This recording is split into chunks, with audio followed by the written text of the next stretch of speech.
women go out every single morning as they collect the wintergreen leaves, and they fill these baskets full, and they carry them all the way down the mountainside, oftentimes having to stop along the way to take a break. And yet they do this every single day to be able to provide for their family. But yet when you look at these mountain regions, they are so far removed from any city. What other opportunity do they have to truly be able to provide for their family?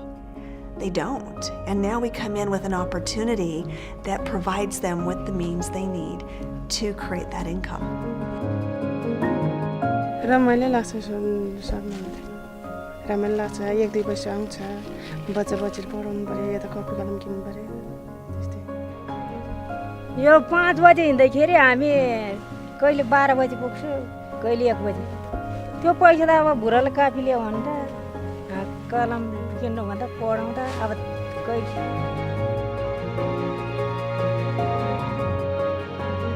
They get up in the morning before the kids are awake and are able to provide for their family, whether that be through school supplies, whether it be food for the family. They're able to work as much as they want because of our demand for wintergreen. Sky's the limit.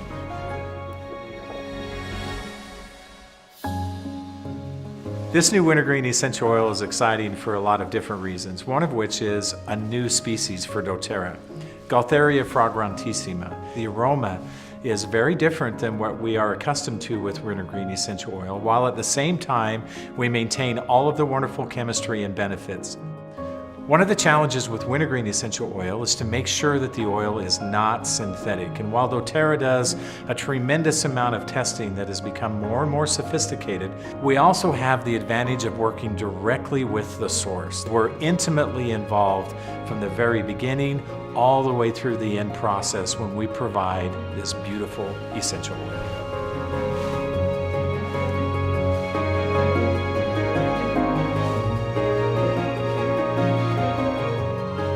Wintergreen is one of the lowest yield oils that there is, and that was a surprise to me actually. As we fill those stills up, you stomp and you mash that thing as tight as you can get it, and then we finally build the mound 4 feet higher than the top of the still and put the lid on and really pack it in there. And then it goes for 14 hours. It's an amazing process and a heck of a lot of work to get such a small amount of oil.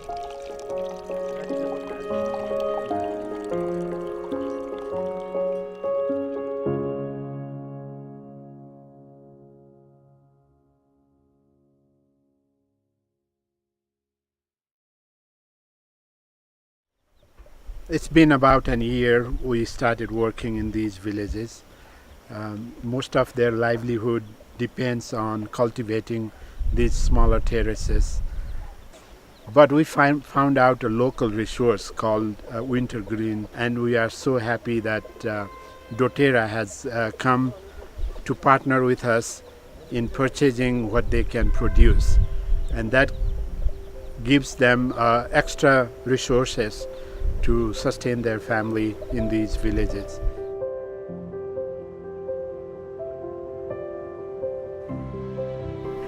In our desire to find the highest quality essential oils in the world, we turned to Nepal for their wintergreen source. We worked with 2 specific districts, the dōTERRA district as well as the Longjun district. And you can imagine how our hearts broke as we learned the news of the earthquakes, knowing that these 2 areas were the heart of the earthquake and received the most damage. You know, we were already working in Nepal. We'd been working on this co-impact sourcing relationship for the wintergreen for some time. We already had significant contacts on the ground, specifically with Vishnu, so valuable, and just his ability to get things done in Nepal that frankly others, even the government, sometimes struggle with. And then of course when the earthquake happened, we immediately decided we were going to send $100,000 out there for the immediate needs, which were tents and blankets and food as they were just going into their monsoon season. But then we got this thought almost as fast. Our wellness advocates are really generous in their thinking. Why don't we put it out to them and we'll put out an offer to match, you know, any donations that come that way, and so that's what we did. And in the end I think we came up with somewhere around $700,000 that we were able to help provide this relief in Nepal. You imagine what it meant to these people who lost their homes, whose lives were completely devastated, to receive temporary shelter, to receive food, to receive those things to be able to help sustain them through this most difficult time.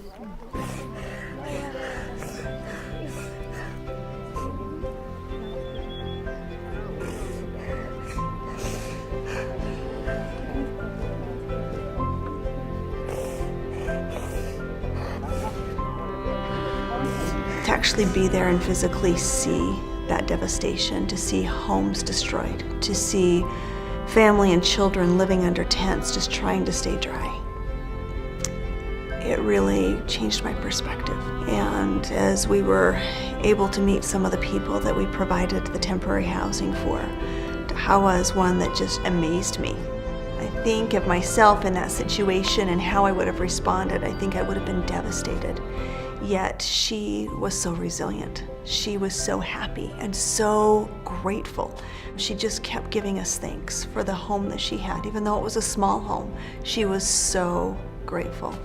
Then to see the little shack, very small with the goats where she had been sleeping, and as a way to stay out of the rains and so forth. Those are things you just don't forget. I think she was very representative of many of the people that we met in Nepal. They're such a gracious people, and they truly are resilient. They truly are strong, and they will carry on, but they need help. And I'm so grateful that we are in a position to be able to provide some small means of help. भएको पनि लग्यो नदेख्ने भगवानले अहिले भगवान चाहिँ मेरै आँखा वरिपरि हजुरहरू ले चाहिँ मेरो भगवान रहेछ उहाँहरू भगवान उहाँ रहेछ भन्ने अनुभव चाहिँ भयो